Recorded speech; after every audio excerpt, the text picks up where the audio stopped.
Okay. Well, thank you for visiting with me today, Jan. Could you give us your name Janice Kinnaman. and tell us a little bit about yourself and your background? Oh, Where did you grow up? I was born and raised in Chicago, Okay.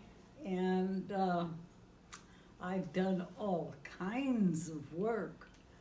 I was a teacher for a while. In fact, I began teaching in a one-room school in central Illinois, and went on to work in other rural schools, and then around Chicago. And I have held all kinds of little jobs to keep going to school, to keep the wolf away. Just small jobs, like I sold candy at a candy store. So on. Okay. All right. Okay. Have you always been engaged in civic activities? I saw that question. I wondered, what do they mean by always? I wasn't doing it when I was trying to get through school. No. Okay.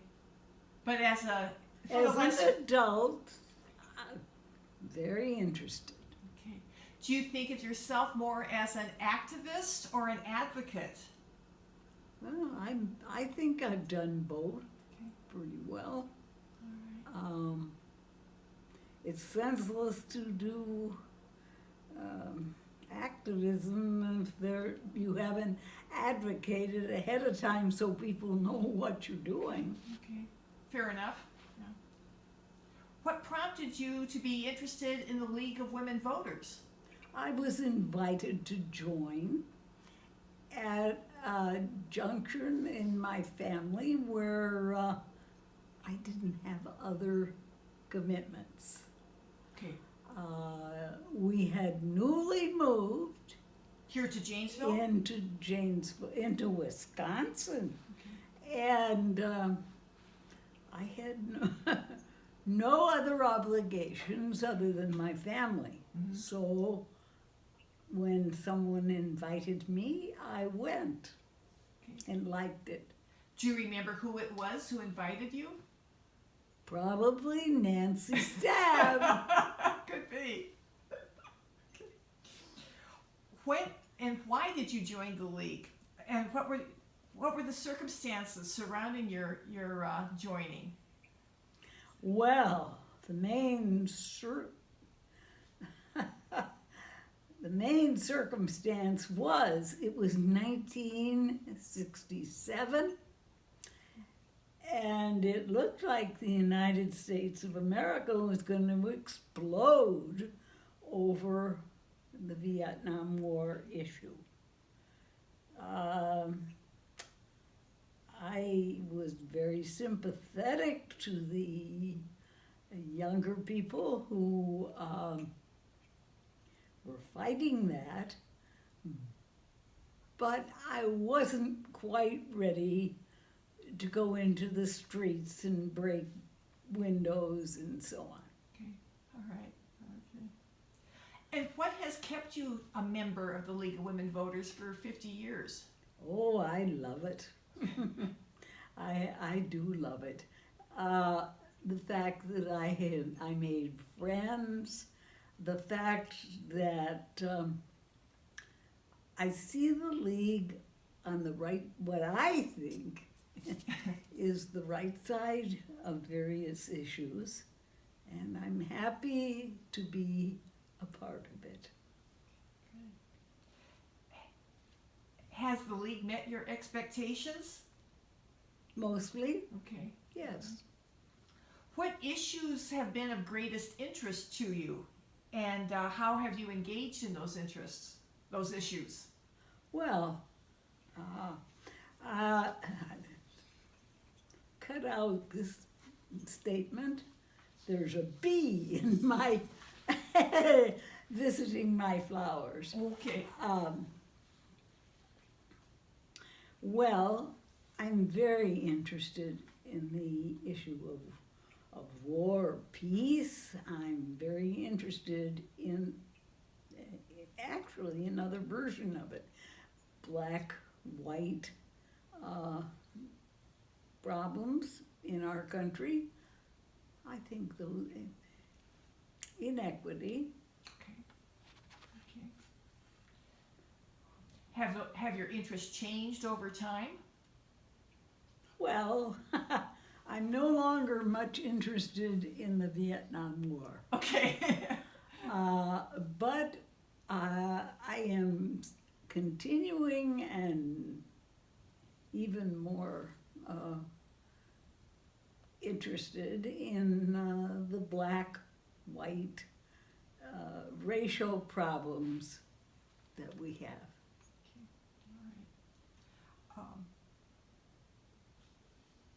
Do you think that the League strategies for dealing with issues or taking action has changed over the 50 years?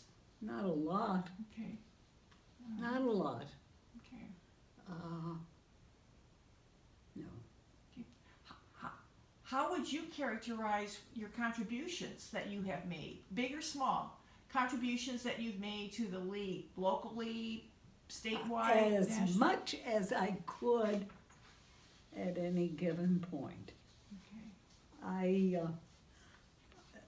I think, and I often tell people who ask about League, I think League is a do-it-yourself organization.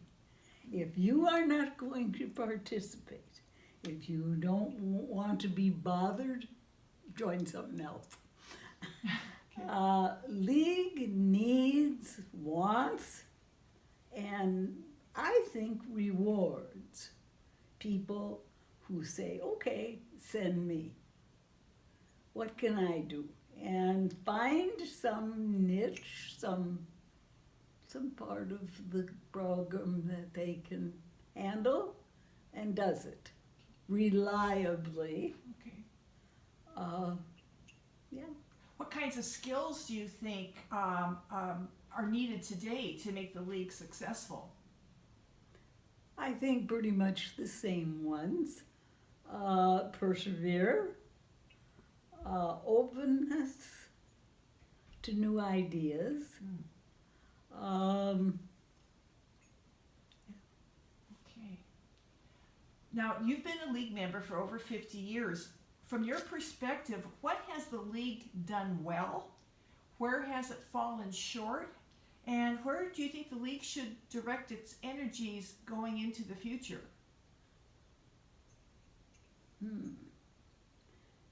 Well, again, I know I'm sounding like I say the same thing over and over That's okay. again, but I do think some issues just we have not solved the problems, and so I think we've got to work. Okay.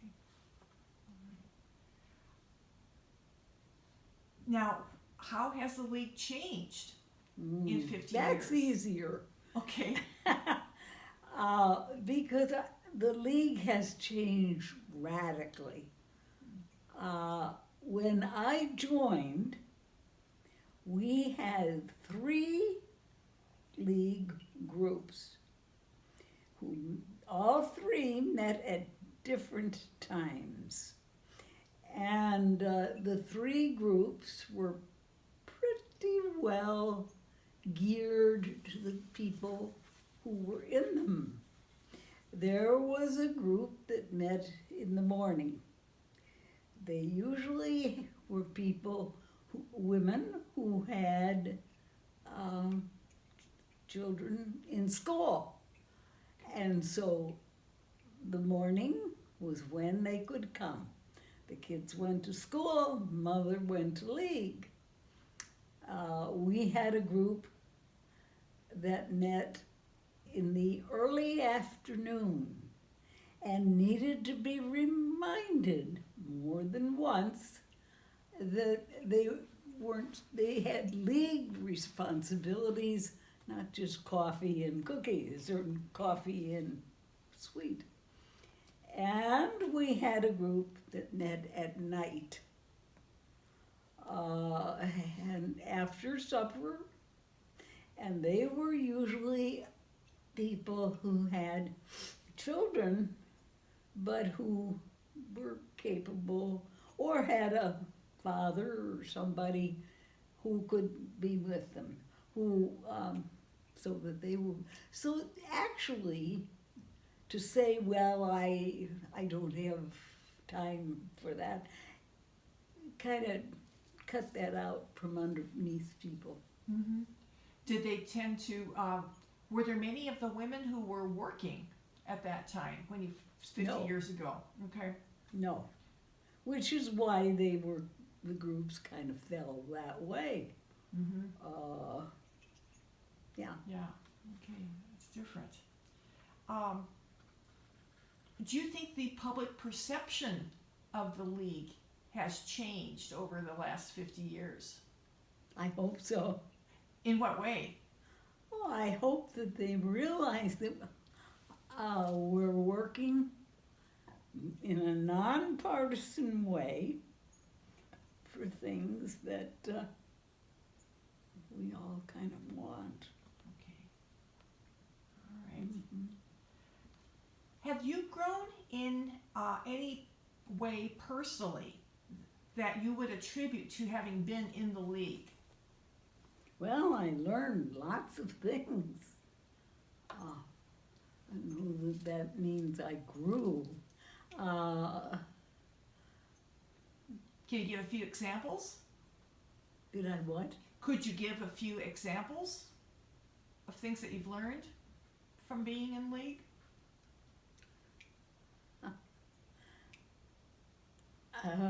Maybe that isn't the description I should have given you. Okay. Maybe I should have said correctly. I had a lot of opportunities that I hadn't had before, that I don't think I would have had if I hadn't been a member of League. I met people. I got involved in things like the state. Well, first of all, about juvenile justice,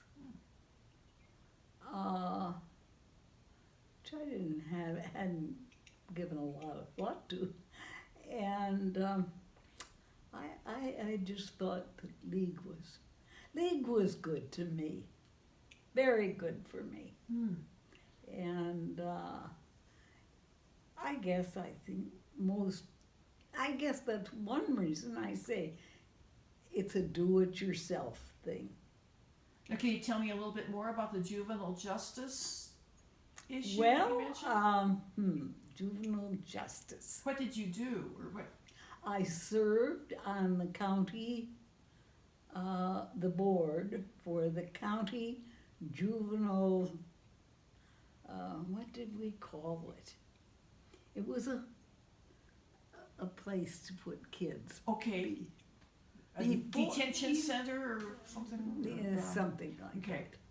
that. And I served on the first board, and I served as the president of the first board. Oh.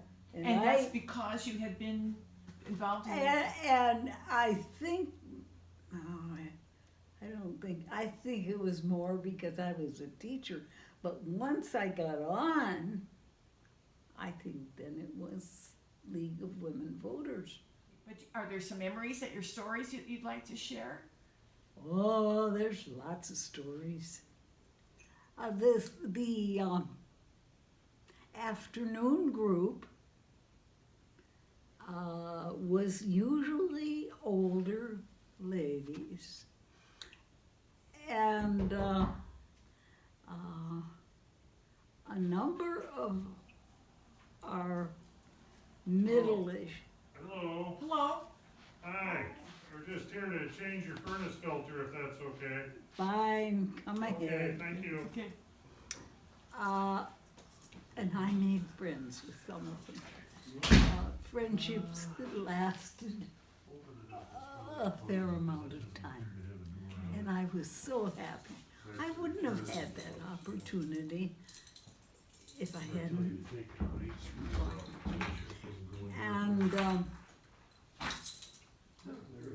And some of them were awfully nice. I did not get to be friends with Carol Kripe's mother. She was gone before I. But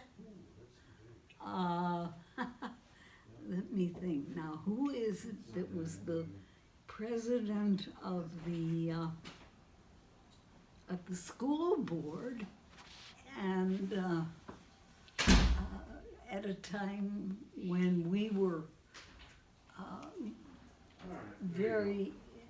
It was the segregation thing. Oh, okay. And she was so good.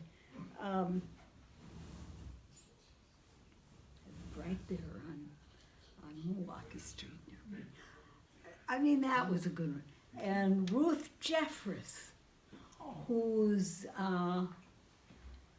the Jeffress were the ones who sort of bankrolled GM when they came to Janesville. Really?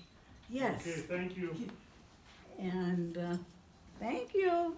You're welcome. And Ruth was just wonderful. There were so many names that I never would have gotten to know.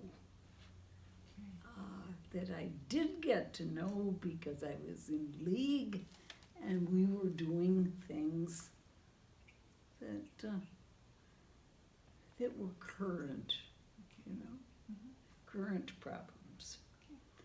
We didn't do much discussion of the Constitution, but we sure did talk about segregation, and I think that makes. Maybe I should put that in some other question, answer, because that really was part of it.